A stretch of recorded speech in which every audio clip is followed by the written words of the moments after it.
ನಮಸ್ಕಾರ. ನಂಗೆ ಸಡನ್ ಆಗಿ ಒಂದು ಹಾಡು ಹೇಳಬೇಕು ಅಂತ ಅನಿಸ್ತು, ಅದಕ್ಕೆ ವಿಡಿಯೋ ಮಾಡ್ತಿರೋದು.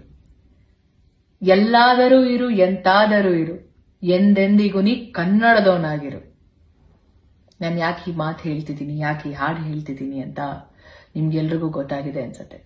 ಕನ್ನಡ, ಕರ್ನಾಟಕ ಅಂತ ಬಂದ್ರೆ ಪ್ರತಿಯೊಬ್ಬ ಕನ್ನಡಿಗನಿಗೂ ಇಟ್ಸ್ ಅನ್ ಇಮೋಷನ್.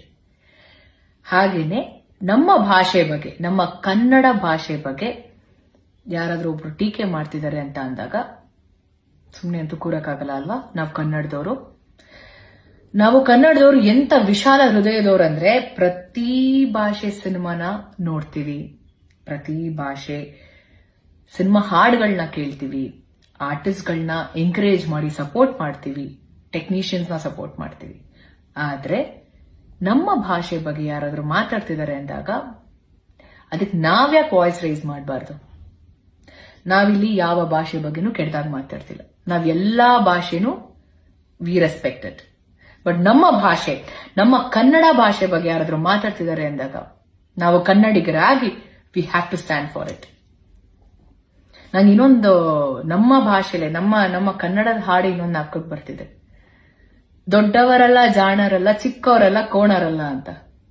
ಚಿಕ್ಕವ್ರು ತಪ್ಪು ಮಾಡಿದ ತಕ್ಷಣ ಸಾರಿ ಕೇಳೋವರೆಗೂ ಬಿಡಲ್ಲ ದೊಡ್ಡವರು.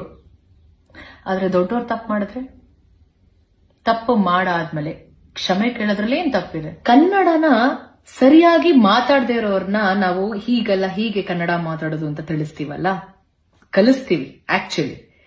ಇನ್ನ ಕನ್ನಡ ಭಾಷೆ ಬಗ್ಗೆ ತಪ್ಪಾಗಿ ಮಾತಾಡೋರ್ನ ಏನಂತ ಹೇಳೋಣ?